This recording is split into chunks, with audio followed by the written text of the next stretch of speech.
한국의 미사일 사거리를 즉각 제한하라. 40년 전 미국은 사거리 180km라는 가혹한 족쇄를 채우며 한국을 철저히 통제했습니다. 그리고 2026년 오늘 워싱턴과 베이징의 군 수뇌부가 긴급 소집됐습니다. 무슨 말도 안 되는 소리야. 한국이 중국을 이긴다니? 하지만 단 36시간 14억 인구 국가의 심장부가 통째로 사라지는 데 필요한 시간입니다. 한국 미사일 한 방에 우한, 난징, 상하이가 순서대로 지도에서 지워집니다. 중국이 절대 타격 불가 구역이라 부르며 벌벌 떠는 그곳을 정확히 겨냥한 대한민국. 세계 군사 질서를 뒤집어버린 충격적인 반전의 순간을 지금 공개합니다. 중국을 건드릴 수 있는 나라는 지구상에 존재하지 않습니다. 나이로비에서 열린 비공개 안보 세미나였습니다.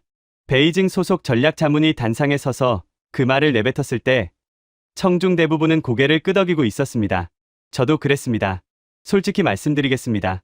17년 동안 저는 그걸 사실이라고 믿어왔습니다. 14억 인구, 핵탄두 보유국, 세계 최대 규모의 상비군. 감히 누가 그 거대한 체제의 균열을 낼 수 있겠습니까? 저는 단 한 번도 의심한 적이 없었습니다. 그 확신이 가루가 되는 데는 영상 하나면 충분했습니다. 제 이름은 네이선 류입니다. 워싱턴에 기반을 둔 국방 인프라 전략 분석가입니다. 지난 17년간 제가 해온 일은 단순합니다. 세계 각지의 전략시설, 발전소, 송유관, 댐, 군사 거점의 취약성을 수치로 환산하는 것입니다. 중동 유전 지대의 에너지 라인, 동유럽 가스 배관망, 아프리카 수력 발전 시스템까지 직접 현장을 밟으며 분석해왔습니다. 그 정도면 웬만한 건 놀라지 않게 됩니다. 그런데 그날 밤, 저는 놀랐습니다. 나이로비 임시 사무실이었습니다. 새벽 2시를 넘긴 시각이었습니다. 워싱턴에서 보안 채널로 하나의 영상 파일이 도착했습니다. 제목도 설명도 없었습니다. 발신자는 제가 오랫동안 몸담았던 전략 분석 네트워크였습니다. 평소라면 텍스트 보고서가 오는 곳인데 영상이라니 그것부터 이상했습니다. 재생 버튼을 눌렀습니다. 처음 몇 초는 평범했습니다. 위성에서 촬영한 듯한 지형도 하나가 화면 가득 펼쳐졌습니다. 양쯔강 유역이었습니다. 중류에서 하류까지 이어지는 거대한 물줄기. 그 위에 하나의 구조물이 표시되어 있었습니다. 산샤댐이었습니다. 지구상에서 가장 거대한 수력 발전 시설입니다. 길이 2335m, 높이 185m. 그 뒤에 갇혀있는 물의 양은 390억 톤입니다. 한국에 있는 팔당댐 195개를 한꺼번에 합쳐야 비슷한 규모입니다. 저는 이 구조물에 대해 잘 알고 있었습니다. 중국이 40년 넘게 국가 역량을 쏟아부어 완성한 상징물이자 양쯔강 전체 흐름을 통제하는 핵심 장치입니다. 겉으로 보면 흠잡을 데 없는 완벽한 구조물이었습니다. 영상 속에서 그 구조물이 사라졌습니다. 정확히 말하면 사라지는 과정이 시뮬레이션으로 재현되고 있었습니다. 처음에는 댐 중앙부에 작은 틈이 생기는 것처럼 보였습니다. 화면이 줌아웃되자 그 틈에서 물이 분출되기 시작했습니다. 그러나 그건 분출이라는 단어로 담을 수 있는 수준이 아니었습니다. 390억 톤 전체가 하나의 방향으로 밀려나가고 있었습니다. 물이 흐르는 게 아니었습니다. 벽이 이동하고 있었습니다. 높이 70m, 아파트 20층짜리 콘크리트 벽이 시속 100km로 하류를 향해 돌진하는 것과 같은 장면이었습니다. 가장 먼저 사라진 건 이 창이었습니다. 댐에서 가장 가까운 도시입니다. 화면 속에서 이 창은 저항이라는 개념조차 허용되지 않았습니다. 물벽이 도달하는 순간 도시 전체가 지도에서 그냥 삭제됐습니다. 소리도 없이 시뮬레이션 타이머가 돌아가고 있었습니다. 10시간 후, 우한이었습니다. 수천만 명이 사는 초거대 도시의 고층 건물들이 저층부터 차례로 잠기기 시작했습니다. 중층을 넘어 상층까지, 그리고 결국 스카이라인 전체가 수면 아래로 가라앉았습니다. 24시간 후, 난징이 뒤를 이었습니다. 36시간이었습니다. 상하이였습니다. 중국 경제의 심장입니다. 금융과 물류의 중추입니다. 세계 무역의 허브입니다. 그 거대한 도시의 빌딩 숲이 화면 속에서 하나씩 쓰러지듯 물에 잠겼고, 마지막으로 푸둥의 마천루 꼭대기가 수면 아래로 사라지는 순간 영상이 멈췄습니다. 하루 반이었습니다. 중국 동부 전체가 소멸하는 데 걸리는 시간. 36시간이었습니다. 저는 재생을 멈추지 않았습니다. 아니, 멈출 수가 없었습니다. 손가락이 마우스에서 떨어지지 않았기 때문입니다. 영상이 끝난 뒤에도 한참을 화면만 바라보고 있었습니다. 이건 전쟁 시뮬레이션이 아니었습니다. 전쟁에는 최소한 대응이라는 과정이 존재합니다. 공격이 오면 방어하고, 밀리면 후퇴하고, 재편성해서 반격합니다. 그런데 이건 대응 자체가 성립하지 않는 사건이었습니다. 물이 쏟아지기 시작하면 그 뒤에는 선택지가 없습니다. 2억 명이 대피해야 합니다. 72시간 안에. 그런데 도로가 감당할 수 있습니까? 철도는요. 항공은요. 물리적으로 불가능합니다. 계산할 필요도 없었습니다. 저는 영상 하단에 찍힌 문장 하나를 다시 읽었습니다. 현방어 체계로는 외부 정밀 타격 시 붕괴 저지 불가. 외부 정밀 타격. 그 5글자가 머릿속에 박혔습니다. 자연재해가 아니라 누군가 의도적으로 이 구조물을 공격하는 시나리오가 전제된 영상이었다는 뜻입니다. 그렇다면 질문은 바뀝니다. 누가? 어떤 수단으로? 그리고 중국은 왜 그걸 막을 수 없다고 인정하고 있는가? 저는 노트북을 덮지 않고 의자 등받이에 몸을 기댔습니다. 천장을 올려다보며 숨을 내쉬었습니다. 17년입니다. 17년 동안 중국은 무적이라는 전제 위에서 모든 분석을 진행해왔습니다. 규모, 자원, 군사력, 인구, 어떤 각도로 봐도 균열이 보이지 않는 체제라고 생각했습니다. 그런데 방금 본 영상은 그 체제의 한가운데 거대한 구멍이 뚫려 있다는 사실을 보여주고 있었습니다. 산샤댐, 중국이 자랑하는 구조물, 동시에 중국이 가장 두려워하는 존재, 그 이중성을 저는 그제야 이해하기 시작했습니다. 겉으로는 힘의 상징이지만 안으로는 숨을 죽이고 압력을 견디는 시한폭탄과 같았습니다. 그런데 이 영상은 어디서 온 건가? 그리고 왜 하필 지금, 하필 저에게 보낸 건가? 저는 보안 메일함으로 돌아갔습니다. 영상 파일과 함께 도착한 메시지가 하나 더 있었습니다. 거기에는 짧은 문장 하나와 첨부 파일 3개가 들어 있었습니다. 산샤댐 구조 스트레스 리포트. 긴급 검토 요청. 제 심장이 빨라지기 시작했습니다. 이건 단순한 기술 보고서 요청이 아니었습니다. 무언가 훨씬 큰 흐름이 움직이고 있다는 신호였습니다. 저는 그 신호를 무시할 수 없었습니다. 첨부 파일 3개. 저는 그것을 열기 전에 잠시 멈췄습니다. 그리고 생각했습니다. 이 파일들을 여는 순간 돌아갈 수 없을지도 모른다고. 17년간 쌓아온 전제가, 제가 믿어온 세계의 구조가 근본부터 흔들릴 수도 있다고. 하지만 분석가에게 데이터를 외면할 자유는 없습니다. 저는 첫 번째 파일을 클릭했습니다. 첫 번째 파일은 위성 사진이었습니다. 최근 촬영된 산샤댐의 고해상도 이미지였습니다. 저는 화면을 확대하기 시작했습니다. 처음에는 별다른 이상이 보이지 않았습니다. 거대한 콘크리트 구조물이 양쯔강을 가로지르고 있었고 수면은 잔잔했습니다. 교과서에 실려도 이상하지 않을 만큼 안정적인 모습이었습니다. 그런데 배율을 올릴수록 뭔가 걸리기 시작했습니다. 댐 전면부에 아주 미세한 선들이 보였습니다. 처음에는 촬영 각도가 만들어낸 그림자라고 생각했습니다. 위성사진에서는 흔한 일입니다. 빛의 방향에 따라 없는 선도 만들어집니다. 저는 그렇게 넘기려 했습니다. 하지만 확대를 멈추지 못했습니다. 선들이 점점 뚜렷해졌습니다. 그리고 한 가지 이상한 점이 눈에 들어왔습니다. 이 선들은 무작위가 아니었습니다. 일정한 방향을 가지고 있었고 특정 구간에 집중되어 있었습니다. 착실하면 이런 패턴이 나올 수 없습니다. 저는 17년 가까이 인프라 위성 분석을 해온 사람입니다. 이건 구조물에 힘이 집중되는 지점에서 나타나는 전형적인 응력 흔적이었습니다. 균열이었습니다. 실금처럼 가늘지만 분명한 균열 추정 지점들이 댐 전면 곳곳에 퍼져 있었습니다. 저는 무의식적으로 의자에서 상체를 일으켰습니다. 단순한 노화 현상인가? 유지보수 범위 안의 문제인가? 그런 가능성도 당연히 고려했습니다. 하지만 분포 패턴이 그걸 허락하지 않았습니다. 이건 표면의 문제가 아니라 내부에서 축적된 압력이 밖으로 드러나기 시작한 징후였습니다. 두 번째 파일을 열었습니다. 양쯔강 유역 강수 패턴 변화 데이터였습니다. 최근 수년간의 강수량 추이가 그래프로 정리되어 있었습니다. 기후 변화라는 단어가 반복적으로 등장했습니다. 핵심은 단순했습니다. 비가 더 많이 내리고 있다. 그것도 설계 당시에는 상상하지 못했던 수준으로. 산샤댐의 본체 구조물이 완성된 것은 2000년대 중반이었습니다. 그때의 기상 조건을 기준으로 설계됐습니다. 그런데 지금의 양쯔강 유역은 그때와 완전히 다른 기후대에 접어들고 있었습니다. 댐이 감당해야 하는 수압은 해마다 높아지고 있는데 구조물 자체는 20년 전 기준에 머물러 있습니다. 버티고 있는 게 아니라 한계선에 점점 더 가까워지고 있는 상태였습니다. 시간이 지날수록 악화될 수밖에 없는 구조였습니다. 저는 화면을 닫지 않은 채 세 번째 파일을 열었습니다. 그리고 첫 페이지를 보는 순간 등줄기를 타고 찬 기운이 내려왔습니다. 균열 추정 분석 보고서였습니다. 그런데 이건 외부에서 작성된 자료가 아니었습니다. 문체가 달랐습니다. 데이터의 구성 방식, 용어 선택, 보고서의 포맷까지 명백하게 내부 기관에서 생산된 형식이었습니다. 중국 내부에서 유출된 문건으로 보였습니다. 거기에 적힌 문장은 짧았습니다. 하지만 무게는 압도적이었습니다. 구조적 스트레스 누적, 외부 충격 시 연쇄 붕괴 가능성 존재.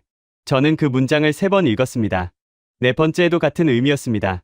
세계에서 가장 거대한 댐이 외부 충격에 취약할 수 있다. 중국 스스로 그렇게 판단하고 있다는 뜻이었습니다. 저는 자리에서 일어났습니다. 방 안을 천천히 걸었습니다. 생각을 정리해야 했습니다. 17년 가까이 이 분야에서 일했습니다. 미국, 러시아, 중동, 유럽, 대륙을 가리지 않고 전략 인프라를 분석해왔습니다. 덴만 해도 이집트의 아수안, 터키의 아타티르크, 타지키스탄의 누렉, 직접 구조물 위를 걸으며 철근 배치를 확인한 적도 있습니다. 어지간한 건 동요하지 않을 만큼 데이터를 많이 봐왔습니다. 그런데 이 수준은 처음이었습니다. 산샤댐은 단순한 발전 시설이 아닙니다. 중국이라는 국가의 상징입니다. 40년 넘게 국력을 집중해서 완성한 프로젝트이고 양쯔강이라는 거대한 수계 전체를 통제하는 핵심 장치입니다. 그런 구조물이 약하다. 외부 충격에 무너질 수 있다. 하지만 데이터는 감정에 좌우되지 않습니다. 위성사진 속 균열, 설계 한계를 초과하는 수압, 그리고 중국 내부에서 스스로 인정한 취약성. 세 가지 증거가 같은 방향을 가리키고 있었습니다. 저는 세 번째 파일의 그 문장을 다시 떠올렸습니다. 외부 충격 시 연쇄 붕괴 가능성 존재. 그렇다면 중국은 이 사실을 어떻게 다루고 있는가? 방치하고 있는 건 아닐 테고 내부적으로는 대비책이 있을 것입니다. 그 답이 궁금했습니다. 아니, 궁금한 정도가 아니었습니다. 반드시 확인해야 했습니다. 저는 즉시 워싱턴에 추가 자료를 요청했습니다. 이건 여기서 멈출 수 없는 사안이었습니다. 산샤댐의 구조적 취약성이 사실이라면 그 의미는 단순한 댐 하나의 문제를 넘어섭니다. 중국이라는 국가 시스템 전체의 안정성과 직결되는 변수입니다. 며칠 뒤 워싱턴에서 두 번째 자료가 도착했습니다. 이번 패키지는 이전과는 성격이 완전히 달랐습니다. 앞서 받은 세 개의 파일이 산샤댐의 구조적 취약성에 초점을 맞추고 있었다면 이번 문건은 차원이 다른 내용을 담고 있었습니다. 산샤댐이 실제로 공격받는 상황을 가정한 군사 시나리오였습니다. 중국 동부 전역을 다루는 전략 문건이 포함되어 있었습니다. 저는 파일을 열었습니다. 그리고 이전까지의 모든 충격이 전주곡에 불과했다는 사실을 깨닫게 됐습니다. 문건의 표지에는 간결한 제목만 찍혀 있었습니다. 산샤댐 피격 시 피해 추정 및 대응 시나리오. 저는 그 제목을 보는 순간 심장이 한 박자 건너뛰는 걸 느꼈습니다. 피격 시나리오. 중국 스스로가 이 구조물이 공격받는 상황을 가정하고 문서를 작성했다는 뜻이었습니다. 작성 주체를 확인했습니다. 문체와 용어 선택, 데이터 분류 방식, 인민해방군 내부에서 생산된 보고서로 추정됐습니다. 이게 어떤 경로를 통해 워싱턴까지 흘러왔는지는 알 수 없었습니다. 다만 한 가지는 분명했습니다. 이 문건이 진짜라면 중국 군부는 산샤댐이 타격당할 가능성을 현실적인 위협으로 간주하고 있다는 뜻입니다. 첫 페이지를 넘겼습니다. 숫자들이 나열되어 있었습니다. 산샤댐 타격 시 중국 동부 2억 명 긴급 대피 필요. 대피 완료까지 최소 72시간 소요. 현실적 이행 불가. 마지막 네 글자에서 눈이 멈췄습니다. 현실적 이행 불가. 저는 그 표현의 무게를 한참 동안 가늠했습니다. 2억 명. 단순한 숫자가 아닙니다. 대한민국 인구의 4배에 달하는 사람들이 72시간 안에 거주지를 떠나야 한다는 계산입니다. 도로가 가능한가? 불가능합니다. 철도는 역시 불가능합니다. 항공은 논외입니다. 이건 대피 계획이 아니라 물리적 한계의 선언이었습니다. 대피하지 못한 사람들은 어떻게 되는가? 그 답은 시뮬레이션 영상이 이미 보여주고 있었습니다. 70m 높이의 물벽 앞에서 도시는 종이처럼 접힙니다. 페이지를 더 넘겼습니다. 그리고 또 하나의 결정적인 정보가 눈에 들어왔습니다. 산샤댐은 절대 타격 불가 구역으로 지정되어 있었습니다. 어떤 전쟁 시나리오에서도 공격 대상 목록에서 배제하라는 내부 지침이었습니다. 저는 그 부분을 반복해서 읽었습니다. 중국이 스스로의 구조물을 절대 타격 불가로 분류했다는 건 무엇을 의미하는가? 거꾸로 말하면 이렇습니다. 누군가 이 구조물을 타격할 경우 그 피해를 중국이 감당할 수 없다는 자체 판단이 깔려 있다는 뜻입니다. 저는 의자의 등을 기대고 천장을 올려다봤습니다. 머릿속에서 하나의 그림이 완성되어 가고 있었습니다. 위성사진에서 확인한 균열, 설계 한계를 초과하는 수압, 그리고 중국 군부가 스스로 인정한 취약성과 절대 타격 불가 지정. 모든 조각이 같은 결론을 향해 수렴하고 있었습니다. 산샤댐은 중국의 자부심이면서 동시에 중국의 급소입니다. 겉으로는 힘의 과시였지만 안으로는 두려움의 대상이었습니다. 자랑하면서도 숨기고 과시하면서도 보호해야 하는 모순적인 존재. 중국이 이 구조물에 걸어놓은 전략적 가정은 단 하나였습니다. 아무도 여기를 건드릴 수 없다. 전쟁이 나더라도 본토는 안전하다. 그 계산이 중국 국방 전략의 근간을 지탱하고 있었습니다. 하지만 그 계산은 과연 맞는가? 저는 그 질문을 붙잡았습니다. 시뮬레이션 영상 하단에 찍혀있던 문장이 다시 떠올랐습니다. 현 방어 체계로는 외부 정밀 타격 시 붕괴 저지 불가. 누군가 이 댐을 의도적으로 공격한다면, 미사일 한 발로 정확히 핵심 구간을 관통한다면 중국의 방어 시스템이 그걸 막아낼 수 있는가? 저는 곧바로 산샤댐 주변의 방어 태세를 확인하기 시작했습니다. 공개된 군사 자료와 위성 데이터를 교차 분석했습니다. 댐 주변에는 다층 방공망이 깔려 있었습니다. 홍기구 장거리 대공 미사일, 홍기 16 중거리 시스템, 홍기 7 단거리 방어 체계, 레이더 기지도 촘촘하게 배치되어 있었습니다. 수치만 보면 거의 철벽에 가까운 구조였습니다. 그런데 한 가지가 걸렸습니다. 이 방공 체계 전체가 전제하고 있는 위협의 유형이었습니다. 항공기, 순항 미사일, 수평으로 접근하는 표적을 탐지하고 유격하는데 최적화된 시스템이었습니다. 레이더의 탐지 각도, 미사일의 요격 궤적, 모든 설계가 수평 접근이라는 가정 위에 세워져 있었습니다. 만약 위협이 수평이 아니라 수직에서 온다면, 대기권 상층까지 올라갔다가 거의 직각으로 낙하하는 탄도 미사일이라면 그건 완전히 다른 문제입니다. 기존 방공 시스템의 설계 범위를 벗어난 위협입니다. 저는 계산기를 꺼냈습니다. 그리고 가능성을 따져보기 시작했습니다. 결론은 불편할 만큼 명확했습니다. 현재 배치된 체계로는 고각 낙하 탄두를 유격할 수 없습니다. 4등급 고고도 방어 시스템이 필요한데 산샤댐 인근에는 그런 장비가 확인되지 않았습니다. 방어에 구멍이 있었습니다. 그것도 가장 치명적인 지점에. 저는 이 사실을 확인한 순간 묘한 감각에 사로잡혔습니다. 공포와 호기심이 동시에 밀려왔습니다. 산샤댐이 약하다. 방어에 허점이 있다. 그렇다면 이 약점을 실제로 찔 수 있는 무기가 존재하는가? 그 능력을 보유한 국가가 어딘가? 며칠 전까지만 해도 이런 질문 자체가 의미 없다고 생각했을 것입니다. 중국 본토를 직접 타격할 수 있는 국가라면 미국이나 러시아 정도. 거기까지가 제 사고의 한계였습니다. 하지만 이 자료를 보고 난 지금 저는 그 한계가 이미 깨져 있다는 사실을 어렴풋이 감지하기 시작했습니다. 아직 근거는 없었습니다. 확인된 건 아무것도 없었습니다. 그런데 직감이 계속 같은 방향을 가리키고 있었습니다. 뭔가 있다. 제가 아직 열지 않은 파일 속에 그 답이 들어있다. 저는 자료 묶음을 다시 훑었습니다. 거기 처음에는 중요하지 않다고 판단해서 넘겼던 파일 하나가 있었습니다. 방어 체계 분석에 집중하느라 후순위로 미뤄뒀던 파일이었습니다. 그날 밤 저는 그 파일을 열기로 했습니다. 그런데 그 파일을 열기 전에 먼저 이야기해야 할 것이 있습니다. 산샤댐의 취약성을 확인한 뒤 저는 곧바로 이 분석을 동료들에게 공유했습니다. 미국과 유럽에서 활동하는 전략 분석가들이었습니다. 이 분야에서 수십 년을 함께 해온 사람들이었습니다. 저는 데이터를 정리해서 보냈습니다.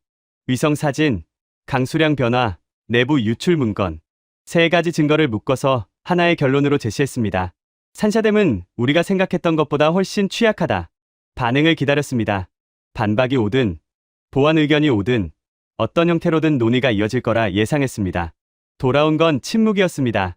며칠 뒤에야 답장이 왔습니다. 미국 쪽 분석가가 짧게 썼습니다. 우리도 비슷한 자료를 본 적 있어. 취약한 건 맞는 것 같아. 근데 어쩔 수 없잖아. 우리가 중국한테 가서 댐을 고치라고 할 수도 없고. 유럽 쪽은 더 냉정했습니다. 중국이 인정할 리 없어. 체면 때문에라도 우리가 할 수 있는 건 없어. 안 무너지길 바라는 수밖에. 저는 그 답장들을 읽으며 무력감에 빠졌습니다. 문제를 확인했는데 해결할 방법이 없다. 전문가로서 가장 참기 어려운 상태였습니다. 누구도 이 문제에 대해 더 이야기하고 싶어 하지 않았습니다. 마치 모두가 눈을 감고 있는 것 같았습니다. 하지만 저는 거기서 멈추지 않았습니다. 다음 달에 열리는 국제안보 전략 포럼의 발표자로 이름을 올렸습니다. 동료들이 외면한다면 더 넓은 무대에서 데이터를 공개하겠다는 판단이었습니다. 그리고 그날이 왔습니다. 발표장은 유럽의 한 도시에 마련돼 있었습니다. 50명 남짓한 참석자가 있었습니다. 각국의 안보 분석가, 군사 전문가, 정보 자문역들이 자리를 채우고 있었습니다. 저는 단상에 올라 슬라이드를 띄웠습니다. 산샤댐의 위성 사진, 균열 분석, 강수량 데이터, 시뮬레이션 결과, 준비한 자료를 하나씩 풀어나갔습니다. 발표가 중반을 넘어갈 무렵이었습니다. 앞줄에 앉아있던 한 남자가 손을 들었습니다. 중국 측 분석가였습니다. 이름은 기억나지 않습니다. 다만 그가 입을 열었을 때의 표정은 아직도 선명합니다. 확신에 찬 미소, 반박이 아니라 가르치려는 듯한 어조였습니다. 미사일 한 발로 세계 최대 댐을 무너뜨린다고요. 현실을 모르시는 것 같군요. 산샤댐은 수십 년간 축적된 공학의 결정체입니다. 그런 수준의 외부 충격으로 붕괴될 구조물이 아닙니다. 회의장에 웃음이 번졌습니다. 조용한 웃음이 아니었습니다. 여기저기서 피식피식 터져 나왔습니다. 누군가는 고개를 가로저었고 누군가는 노트에 뭔가를 적다가 멈추며 저를 바라봤습니다. 동정 어린 시선이었습니다. 발표자가 좀 과장이 심하네 하는 표정이었습니다. 저는 마이크를 잡은 채 서 있었습니다. 아무 말도 하지 않았습니다. 화를 내야 할 순간이었는지도 모릅니다. 하지만 저는 분노 대신 다른 감정을 느끼고 있었습니다. 선명한 자각이었습니다. 이 사람들은 제 데이터를 보지 않고 있다. 숫자를 보기 전에 이미 결론을 내려놓고 있다. 한국 이야기는 빼. 아무도 안 믿어.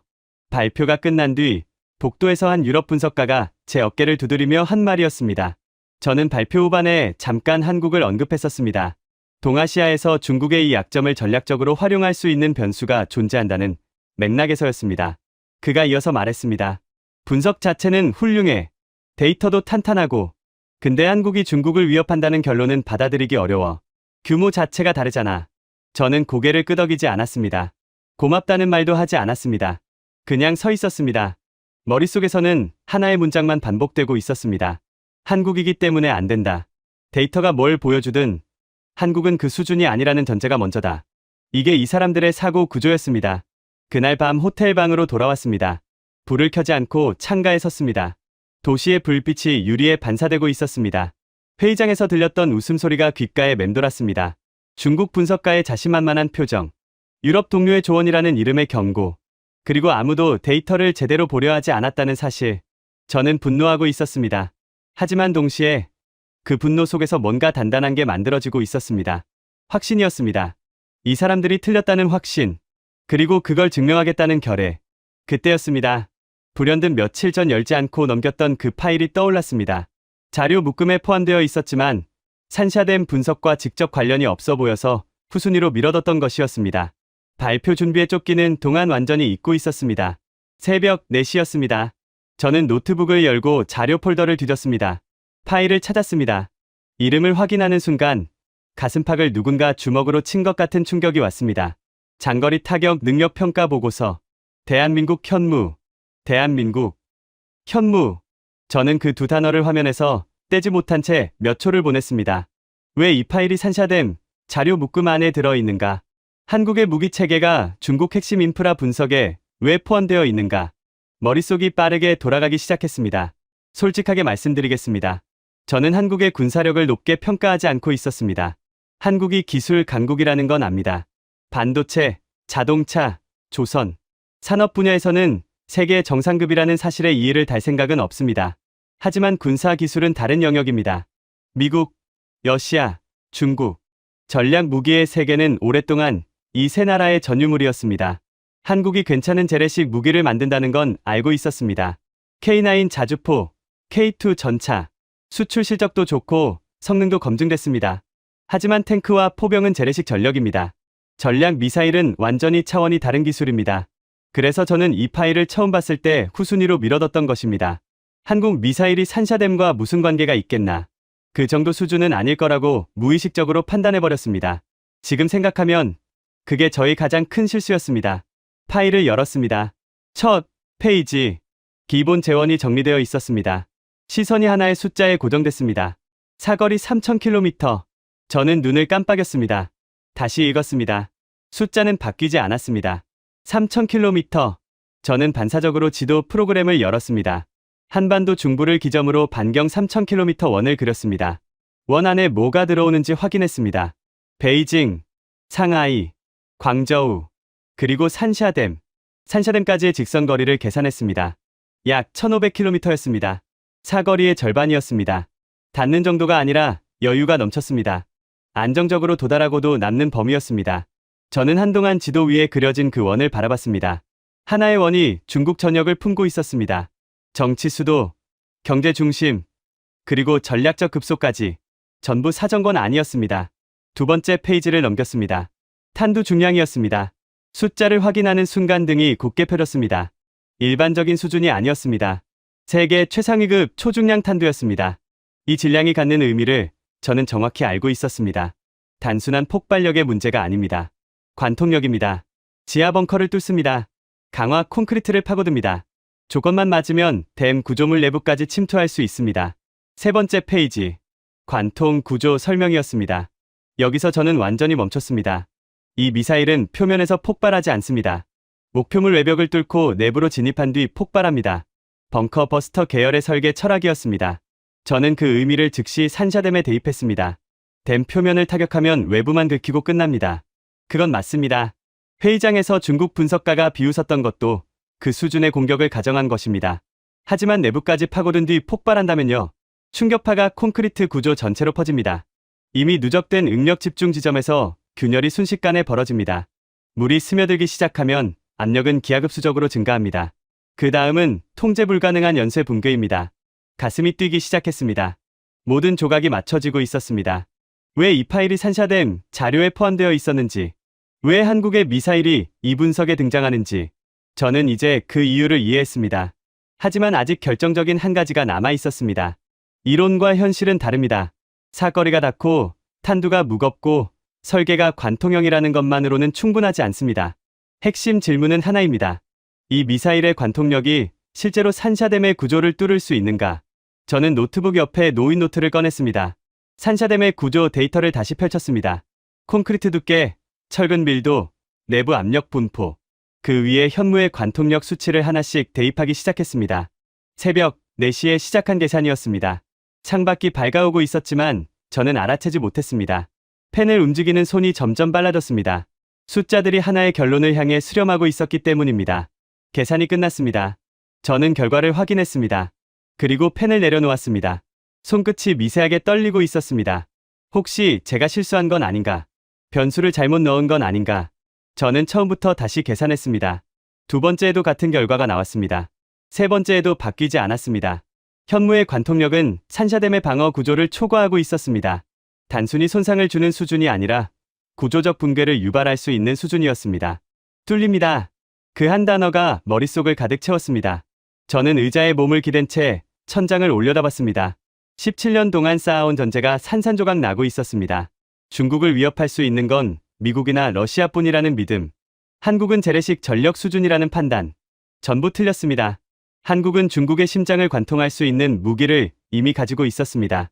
저는 이 사실을 혼자 안고 있을 수 없었습니다. 동료들에게 공유해야 했습니다. 이번에는 숫자로 말할 수 있었습니다. 추측이 아니라 계산 결과였습니다. 거부할 수 없는 데이터였습니다. 저는 즉시 메일을 작성하기 시작했습니다. 그들의 반응이 어떨지는 예상할 수 없었습니다. 다만 한 가지, 이번만큼은 다를 거라고 생각했습니다. 메일을 보내기 전에 저는 한 가지를 더했습니다. 계산 전체를 처음부터 다시 검증하되 이번에는 가능한 한 보수적인 조건을 적용했습니다. 관통력은 최소값으로, 콘크리트 강도는 최대값으로, 현무에게 불리하고 산샤댐에게 유리한 모든 가정을 넣었습니다. 누군가 반박하더라도 여지를 남기지 않기 위해서였습니다. 계산을 마쳤습니다. 결론은 동일했습니다. 보수적 가정 아래서도 현무의 관통력은 산샤댐의 구조적 한계를 넘어서고 있었습니다. 저는 결과 옆에 짧게 메모했습니다. 최악의 조건에서도 유효함. 그 한 줄이 갖는 무게를 저는 알고 있었습니다. 메일을 보냈습니다. 미국과 유럽의 전략 분석가 7명에게 현무의 기본 재원, 관통력 데이터, 산샤댐 구조와의 비교 계산, 모든 자료를 첨부했습니다. 그리고 결론을 한 문장으로 요약했습니다. 한국의 현무 미사일은 산샤댐의 구조적 붕괴를 유도할 수 있는 능력을 보유하고 있다. 반응을 기다렸습니다. 이번에는 확신이 있었습니다. 데이터가 명쾌했기 때문입니다. 의견이 아니라 수치였습니다. 감정이 아니라 계산이었습니다. 아무리 회의적인 사람이라도 숫자 앞에서는 인정할 수밖에 없을 거라고 생각했습니다. 틀렸습니다. 첫 번째 답장이 왔습니다. 미국 쪽 분석가였습니다. 네이선, 좀 과장하는 것 같아. 한국 무기가 괜찮은 건 인정하지만 중국을 위협할 수준은 아니야. 두 번째 답장이었습니다. 유럽 쪽이었습니다. 분석은 흥미로운데 결론이 너무 급진적이야. 성능 데이터가 부풀려졌을 가능성은 검토했어. 세 번째, 네 번째 답장도 비슷한 톤이었습니다. 일부는 아예 답을 하지 않았습니다. 저는 모니터 앞에서 한참을 움직이지 않았습니다. 분노가 올라왔습니다. 하지만 그건 감정적인 분노가 아니었습니다. 구조적인 분노였습니다. 이 사람들은 제 숫자를 검토하지 않았습니다. 계산을 직접 해보지도 않았습니다. 반박의 근거를 제시한 사람도 없었습니다. 그냥 믿지 않는 것입니다. 결론을 이미 정해놓고 있기 때문입니다. 한국이기 때문에 안 된다. 중국을 위협할 수 없다. 그 전제가 데이터보다 먼저 작동하고 있었습니다. 저는 곧바로 답장을 보냈습니다. 직접 계산해보라고. 사거리, 탄두 중량, 낙하 속도, 관통력. 제가 보낸 수치를 대입하면 답이 나온다고. 감정이 아니라 산수의 문제라고. 하지만 돌아오는 건 침묵이었습니다. 더 이상 논의를 이어가는 사람은 없었습니다. 그 순간 저는 깨달았습니다. 문제는 한국이 아니었습니다. 한국을 바라보는 시선이 문제였습니다. 서방의 전문가들은 한국을 하나의 틀 안에 가두고 있었습니다. 기술 강국이지만 전략 군사력은 제한적이다. 재래식 무기는 괜찮지만 강대국과 직접 비교할 수준은 아니다. 중국이나 러시아와 같은 선상에 놓을 수 없다. 이 고정관념이 너무 단단했습니다. 새로운 데이터가 들어와도 기존 틀이 먼저 작동하니까 정보를 걸러내버리는 것입니다. 저는 의자에 앉은 채 스스로에게 물었습니다. 정말 논리적으로 맞는 이야기인가? 한국이 군사기술에서만 예외적으로 뒤처져야 할 이유가 있는가? 반도체는 세계 최고 수준입니다. 조선업은 사실상 세계 1위입니다. 자동차 산업은 글로벌 상위권이고 배터리 기술은 시장 전체를 주도하고 있습니다. 이 모든 분야에서 정상급 역량을 증명한 국가가 유독 미사일 기술에서만 뒤처져 있을 이유가 대체 뭡니까? 논리적으로 성립하지 않았습니다. 저는 결심했습니다. 설득을 포기하기로. 이미 결론을 정해놓은 사람들을 바꾸는 건 시간 낭비입니다. 대신 다른 길을 택하겠다고 다짐했습니다. 한국이 어떻게 이 수준까지 도달했는지 그 과정을 직접 추적하는 것. 누구도 부정할 수 없는 수준의 근거를 쌓는 것. 그래서 데이터 자체가 입을 열게 만드는 것. 저는 다시 자료를 펼쳤습니다. 이번에는 현무 미사일 하나의 성능이 아니라 그 뒤에 있는 역사를 파고들기로 했습니다. 한국이 이 미사일을 어떤 과정을 거쳐 개발했는지 처음부터 끝까지 추적하려 했습니다. 그리고 그 추적 과정에서 저는 더 놀라운 사실과 마주하게 됐습니다. 한국은 40년 동안 족쇄를 차고 있었다는 것입니다. 한미 미사일 지침. 이 5글자가 모든 것을 설명하고 있었습니다.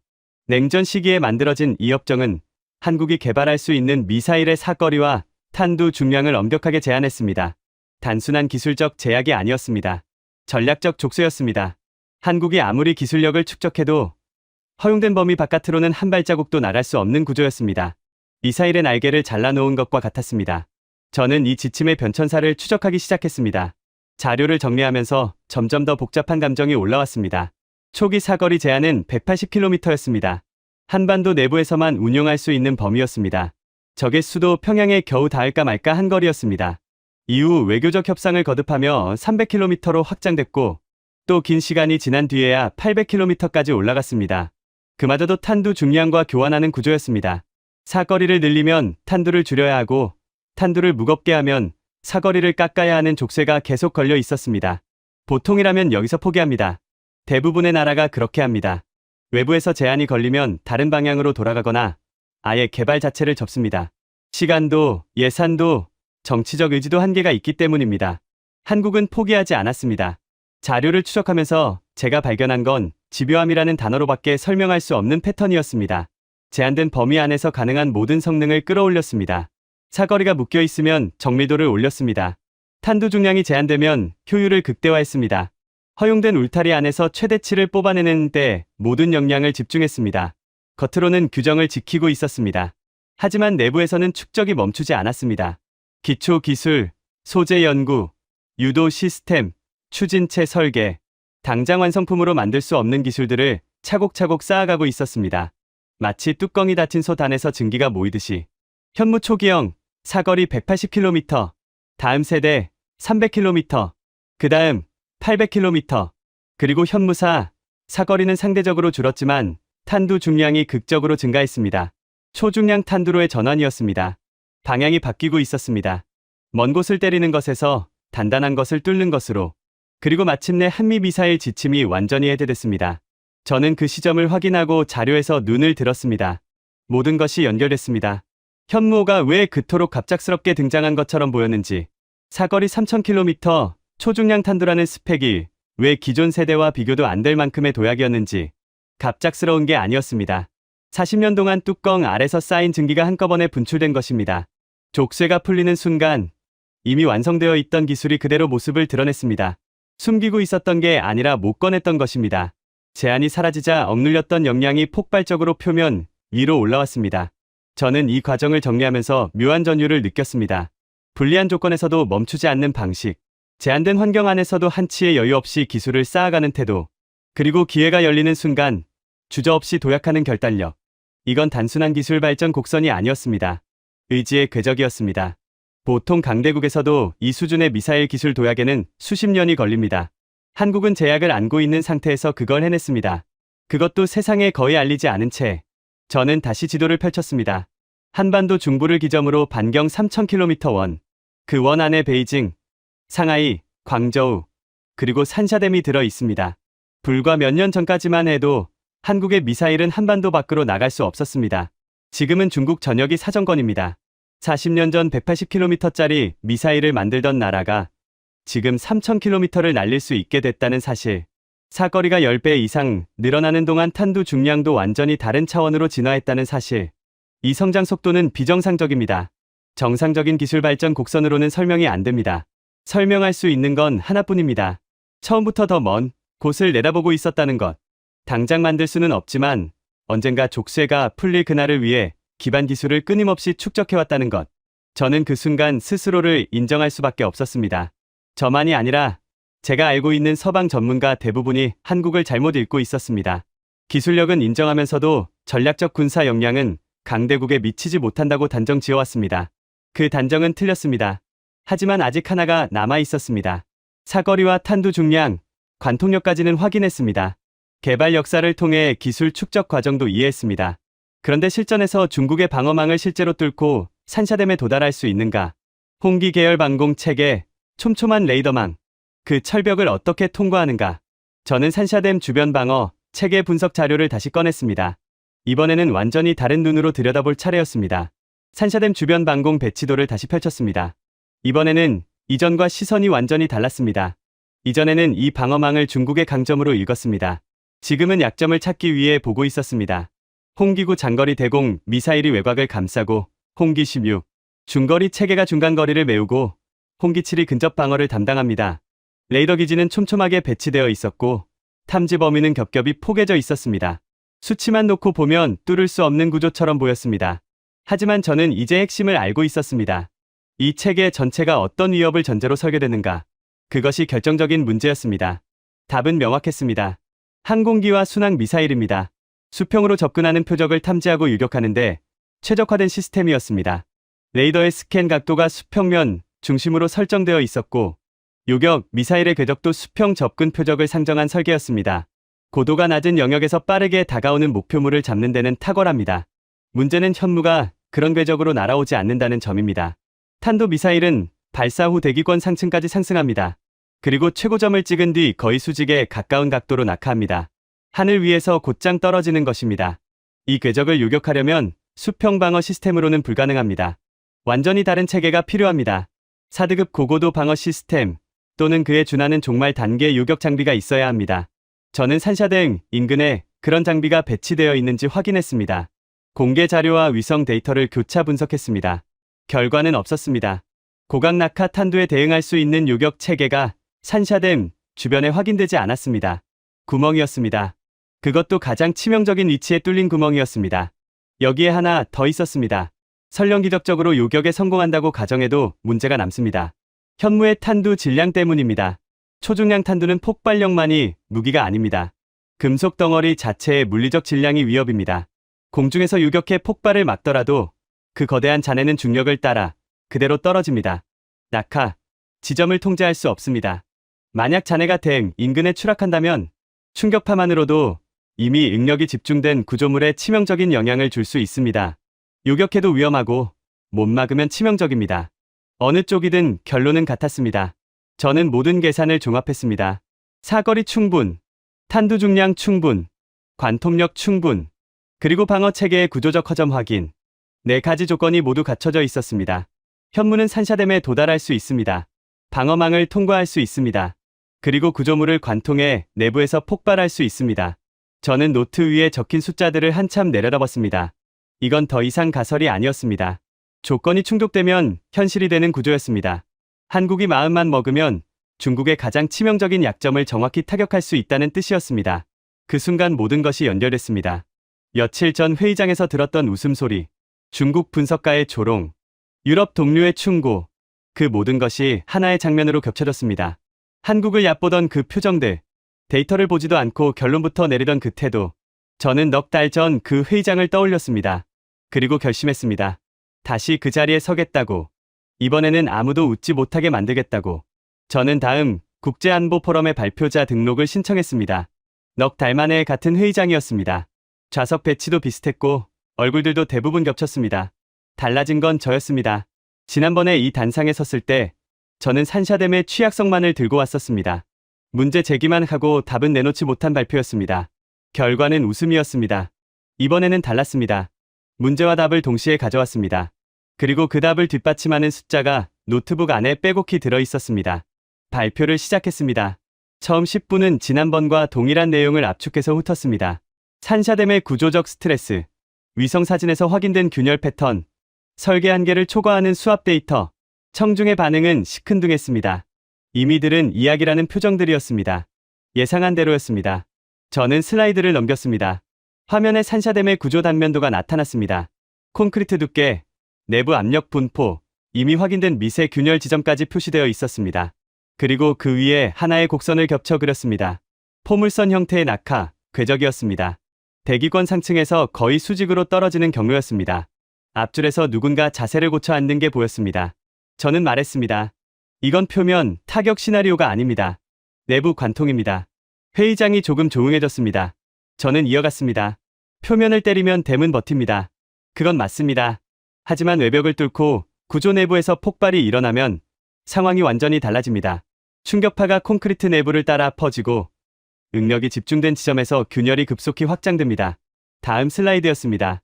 강화 콘크리트, 관통 실험 데이터, 철근 밀집, 구조물 파괴 사례, 지하시설 무력화 결과 모두 동일한 패턴을 보여주고 있었습니다. 내부 폭발 시 구조 전체 붕괴. 그때 앞줄에서 손이 올라왔습니다. 중국 측 분석가였습니다. 넉 달 전에 저를 비웃었던 바로 그 사람이었습니다. 이번에도 자신 있는 표정이었습니다. 그런 구조물을 미사일 하나로 무너뜨릴 수 있다고요. 산샤댐은 수십 년간 축적된 공학의 결정체입니다. 비현실적인 가정 위에 결론을 세우고 계시군요. 회의장에 낮은 웃음이 퍼졌습니다. 데자뷰였습니다. 넉 달 전과 똑같은 장면이었습니다. 하지만 이번에는 제 손에 카드가 있었습니다. 저는 서두르지 않았습니다. 목소리를 오히려 한 톤 낮췄습니다. 말씀하신 규모, 저도 알고 있습니다. 그래서 계산한 겁니다. 슬라이드를 넘겼습니다. 현무의 관통력 데이터와 산샤댐 구조 한계 값을 나란히 배치한 비교표가 화면에 떴습니다. 보수적 가정 적용. 최악의 조건에서도 유효함이라는 주석이 달려 있었습니다. 다음 슬라이드였습니다. 산샤댐 주변 방어 체계 분석. 수평 요격 최적화 구조. 고각 낙하 대응 부재. 초중량 탄두 낙하 시 2차 충격 가능성. 회의장의 공기가 바뀌기 시작했습니다. 웃음이 멈춘 자리에 정적이 채워지고 있었습니다. 저는 마지막 슬라이드를 띄우며 말했습니다. 이건 제가 만든 시나리오가 아닙니다. 여러분이 가지고 있는 데이터입니다. 현재 배치된 방어 체계는 이 유형의 위협을 상정하고 설계되지 않았습니다. 현재 조건에서는 막을 수 없습니다. 완전한 침묵이 내려앉았습니다. 몇 초가 지났습니다. 누군가 펜을 들어 노트에 적기 시작했고 누군가는 화면을 다시 올려다봤습니다. 중국 분석가는 아무 말도 하지 않았습니다. 넉 달 전에 자신만만한 미소는 사라져 있었습니다. 대신 그 자리에는 계산이 시작된 표정이 앉아 있었습니다. 저는 마지막으로 한 문장을 더했습니다. 이건 공격에 대한 분석이 아닙니다. 오히려 정반대입니다. 왜 공격이 일어나지 않는지를 설명하는 구조입니다. 몇몇이 고개를 들었습니다. 저는 그들을 바라보며 말을 이었습니다. 한국은 이 능력을 과시하지 않습니다. 사용할 의도도 없습니다. 하지만 존재 자체가 하나의 메시지입니다. 숨을 한 번 고르고 마지막 문장을 던졌습니다. 건드리면 감당할 수 없다. 단상에서 내려올 때 회의장은 여전히 조용했습니다. 넉 달 전의 웃음은 흔적도 없었습니다. 대신 무언가를 재계산하는 눈빛들이 저를 따라오고 있었습니다.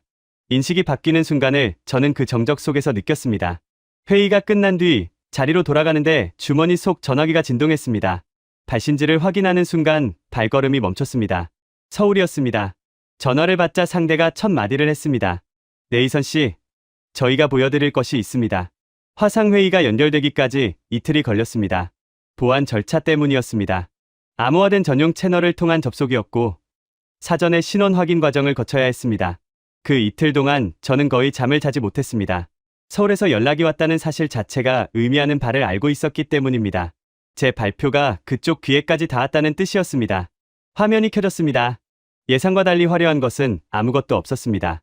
단정한 회의실이었습니다. 배경에 눈에 띄는 표식이나 로고도 없었습니다.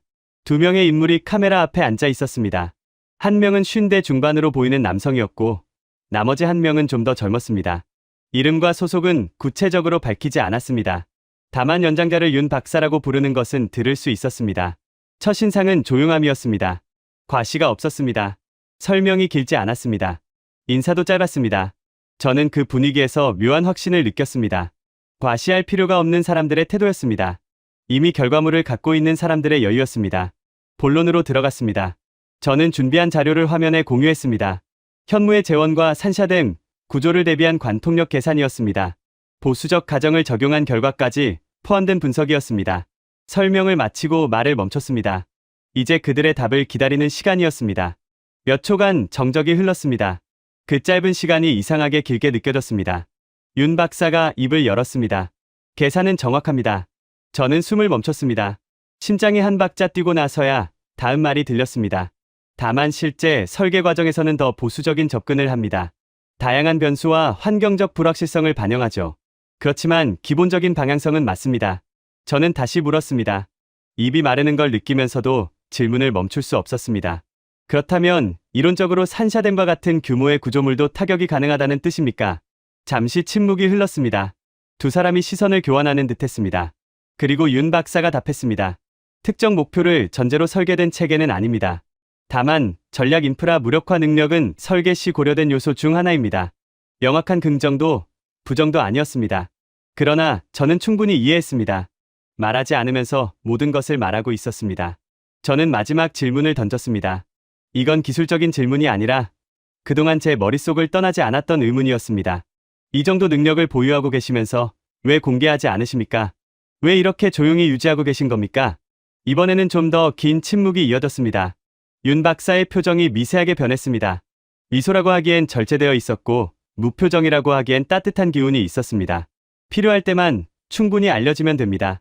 그 한 문장에 저는 한동안 아무 말도 하지 못했습니다.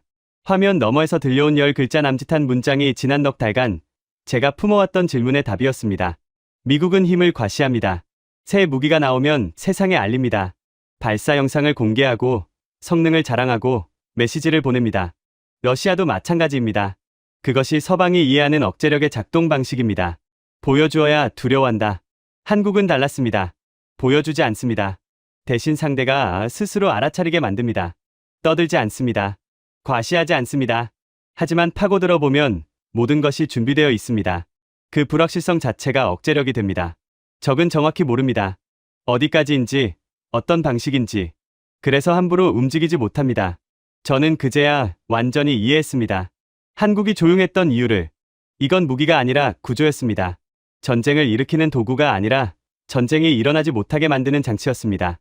증명할 필요가 없을 만큼 이미 갖추어져 있기 때문에 굳이 증명하지 않는 것이었습니다.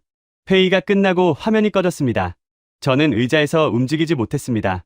모든 것이 확인된 순간이었습니다. 가설이 아니라 현실이었습니다. 제가 계산한 숫자는 맞았고 한국은 이미 준비되어 있었습니다. 그런데 하나가 더 남아 있었습니다. 한국이 이 능력을 갖고 있다는 걸 저는 확인했습니다. 서방의 일부 전문가들도 회의장에서 인식을 바꾸기 시작했습니다. 그렇다면 중국은 어떤가? 중국은 이 변화를 알고 있는가? 저는 처음 워싱턴에서 받았던 자료 묶음으로 다시 돌아갔습니다. 그 안에 인민해방군 내부 문건이 하나 더 포함되어 있었습니다. 주변국 위협평가 보고서였습니다. 처음에는 산샤댐 분석에 집중하느라 훑고 넘겼던 문서였습니다. 이번에는 한국 항목을 찾아 펼쳤습니다.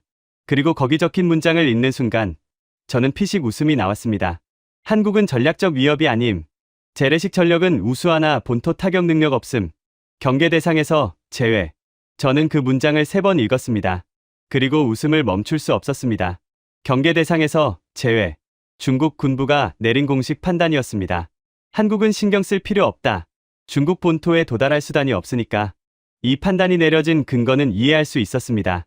한미 미사일 지침 때문이었습니다. 사거리가 묶여 있으니 한반도 밖을 때릴 수 없다. 본토는 안전하다. 논리적으로는 맞는 계산이었습니다. 과거 시점에서는 하지만 지침은 이미 해제됐습니다. 현무호는 이미 존재합니다. 사거리 3000km. 중국 전역이 사정권입니다. 산샤댐까지 1500km. 여유가 넘칩니다. 이 모든 게 바뀌었는데 중국의 위협평가 문건은 아직 과거에 머물러 있었습니다. 치명적인 오판이었습니다. 저는 문건을 덮으며 생각했습니다. 적을 과소평가하는 것만큼 위험한 실수가 어디 있겠습니까? 특히 그 적이 조용히 그러나 빠르게 성장하고 있을 때는 더더욱 그렇습니다. 중국은 한국이 무엇을 가지고 있는지 아직 제대로 파악하지 못하고 있었습니다. 그리고 그 사실을 깨닫는 순간의 충격은 결코 가볍지 않을 것입니다. 저는 다시 지도를 펼쳤습니다. 한반도 중부를 중심으로 그려진 반경 3,000km의 원이었습니다. 베이징, 상하이, 광저우, 산샤댐, 전부 그 안에 있습니다. 이 원은 더 이상 단순한 사거리 표시가 아니었습니다. 하나의 경고선이었습니다. 넘지 말라는 선이었습니다. 중국이 최근 몇 년간 보여온 행태가 떠올랐습니다.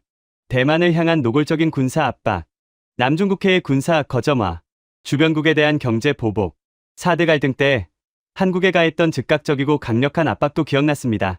중국은 한국을 쉽게 다룰 수 있다고 믿었습니다. 한국이 자신들에게 실질적 위험이 되지 않는다고 확신했기 때문입니다. 그 확신의 토대가 무너지고 있었습니다. 한국은 중국과 전면전을 벌이려는 나라가 아닙니다. 그건 분명합니다. 14억 인구의 핵무기를 보유한 국가와 정면 충돌하겠다는 건 누가 봐도 현실적이지 않습니다. 한국도 그걸 압니다. 그래서 다른 길을 택한 것입니다. 전면전이 아니라 억제입니다. 상대의 가장 아픈 곳을 정확히 겨냥할 수 있는 능력을 확보해두는 것입니다. 중국이 한국을 공격한다면 그 순간 산샤댐이라는 선택지가 테이블 위에 올라옵니다. 그 구조물이 무너졌을 때 무슨 일이 벌어지는지는 중국 스스로가 가장 잘 압니다. 2억 명 대피 불가, 36시간 안에 동부 핵심 도시 전멸.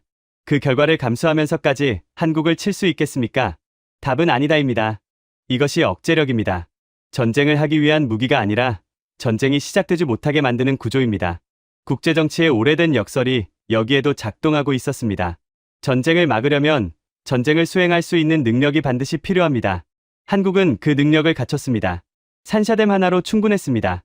중국 전체와 맞서 싸울 필요가 없습니다. 급수 하나를 정확히 쥐고 있으면 전체를 억제할 수 있습니다.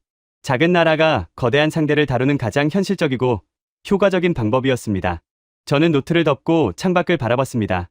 아침 햇빛이 도시 위로 번지고 있었습니다. 모든 것이 평온해 보였습니다. 하지만 저는 알고 있었습니다. 이 평온이 저절로 유지되는 것이 아니라는 사실을, 보이지 않는 곳에서 누군가가 균형을 잡고 있기 때문에 가능한 상태라는 것을. 이제 남은 질문은 하나였습니다. 세계가 이 변화를 언제까지 모른 척할 수 있는가? 저는 그날 이후 한국을 완전히 다른 눈으로 보게 됐습니다. 솔직히 말씀드리겠습니다. 이전까지 제 머릿속에서 동아시아의 중요한 변수는 중국과 일본이었습니다. 한국은 그 사이에 위치한 중간급 국가였습니다. 미국의 동맹으로서 보호받는 나라. 산업기술은 뛰어나지만 전략적 군사력에서는 강대국에 미치지 못하는 존재. 저만 그렇게 생각한 것이 아니었습니다. 제가 아는 서방 분석가 대부분이 같은 인식을 갖고 있었습니다. 그 인식이 완전히 틀렸다는 것을 이제는 압니다. 한국은 중간에 낀 나라가 아닙니다. 스스로의 힘으로 강대국을 억제할 수 있는 독자적 변수입니다. 미국의 지원 없이도 중국과의 전략적 균형을 만들어낼 수 있는 위치에 올라섰습니다. 현무가 그 증거입니다. 하지만 저는 현무가 시작일 뿐이라고 확신합니다. 한국의 기술 축적 속도와 개발 역량을 고려하면 앞으로 더 큰 도약이 이어질 가능성이 높습니다. 하지만 제가 가장 깊은 인상을 받은 건 기술 자체가 아니었습니다. 태도였습니다. 한국은 떠들지 않았습니다. 미국이었다면 이미 세계 언론에 발사 영상을 뿌렸을 것입니다. 러시아였다면 열병식에서 가장 앞줄에 세워놓고 카메라를 비췄을 것입니다. 한국은 그렇게 하지 않았습니다. 현무에 대한 공식 정보는 극히 제한적이었고 성능 수치는 거의 공개되지 않았습니다. 의도적이었습니다. 처음에는 이해할 수 없었습니다. 이 정도 능력을 갖고 있으면서 왜 알리지 않는가? 억제력은 상대가 인지해야 작동하는 것 아닌가? 하지만 윤 박사의 말을 듣고 나서 이해했습니다. 필요할 때만 충분히 알려지면 된다. 한국은 과시를 통해 억제하는 게 아니라 계산을 통해 억제하고 있었습니다. 상대가 스스로 깨닫게 만드는 방식이었습니다. 불필요한 긴장을 만들지 않으면서도 핵심은 정확히 전달하는 구조였습니다. 과시하지 않는다는 건 능력이 없다는 뜻이 아닙니다. 증명할 필요가 없을 만큼 이미 준비되어 있다는 뜻입니다. 저는 그 태도에서 깊은 존중을 느꼈습니다. 40년간 족쇄를 차고도 포기하지 않았던 집요함. 제한된 울타리 안에서 한치의 낭비 없이 기술을 쌓아온 인내. 기회가 왔을 때 단숨에 도약한 결단. 그리고 결과를 손에 쥐고도 드러내지 않는 절제. 이 모든 것이 하나의 일관된 흐름이었습니다. 말이 아니라 결과로 증명하는 방식이었습니다. 화려함이 아니라 정확함으로 존재를 각인시키는 방식이었습니다. 이것이 진짜 힘이라고 저는 생각합니다. 게임은 이미 바뀌었습니다. 중국은 아직 그걸 모르고 있습니다. 경계 대상에서 제외라고 적힌 그 문건이 얼마나 위험한 착각 위에 서 있는지 아직 깨닫지 못하고 있습니다. 하지만 깨닫는 순간은 반드시 옵니다. 그리고 그때의 충격은 작지 않을 것입니다. 저는 이 이야기를 세상에 전해야 한다고 결심했습니다. 서방 전문가들의 편견을 깨야 했고, 한국이 만들어낸 변화를 정당하게 기록해야 했습니다. 데이터로, 논리로, 그리고 직접 확인한 사실로 노트를 펼쳤습니다. 그리고 첫 문장을 적었습니다. 이건 단순한 무기의 이야기가 아닙니다. 균형에 대한 이야기입니다. 그리고 그 균형을 조용히, 그러나 되돌릴 수 없게 바꾸어 놓은 국가에 대한 이야기입니다. 창밖으로 시선을 돌렸습니다. 도시가 아침 햇살 아래 고요하게 빛나고 있었습니다. 평화로운 풍경이었습니다. 하지만 저는 이제 압니다. 이 고요가 우연히 만들어진 것이 아니라는 사실을, 누군가가 보이지 않는 곳에서 드러내지 않는 방식으로 이 균형을 지켜내고 있기 때문에 가능한 상태라는 것을, 그리고 그 중심에 한국이 있습니다. 이제 질문은 바뀌었습니다. 한국이 무엇을 할 수 있는가가 아닙니다. 세계가 이 사실을 언제까지 외면할 수 있는가? 그리고 만약 이 균형이 흔들리는 날이 온다면 우리는 그 결과를 감당할 준비가 되어 있는가? 저는 그 답을 아직 알지 못합니다. 하지만 한 가지는 분명합니다. 진짜 힘은 항상 조용하게 축적됩니다. 그리고 필요한 순간 단 한 번으로 판을 바꿉니다. 지금까지 네이선류의 이야기 어떠셨습니까? 정리하겠습니다. 산샤댐 뒤에 갇힌 물 390억 톤. 붕괴 시 36시간 안에 중국 동부 핵심 도시 4곳이 수몰됩니다. 대피 필요 인원 2억 명. 중국 스스로의 판단은 현실적 이행 불가였습니다. 그리고 그 구조물을 관통할 수 있는 미사일을 가진 나라가 있습니다. 사거리 3,000km. 40년간 족쇄를 차고도 기술 축적을 멈추지 않았던 나라. 세계가 과소평가하는 동안 묵묵히 준비를 끝낸 나라. 대한민국입니다. 한국의 연구진은 이렇게 말했습니다. 필요할 때만 충분히 알려지면 됩니다. 과시하지 않았습니다. 떠들지 않았습니다. 다만 준비했고 완성했고, 그래서 조용할 수 있었습니다. 새벽까지 계산기를 두드렸을 연구원들이 있습니다. 족쇄가 풀리는 날을 믿고 기초기술을 쌓아온 사람들이 있습니다. 이름이 알려지지 않은 그 사람들 덕분에 오늘의 균형이 유지되고 있습니다. 가슴이 뜨거워지셨다면 댓글에 대한민국 4글자만 남겨주십시오. 이 이야기가 더 많은 분들께 닿을 수 있도록 공유 버튼 한 번만 눌러주시면 큰 힘이 됩니다. 조용한 힘은 알려져야 합니다. 알려지는 것도 지키는 일입니다.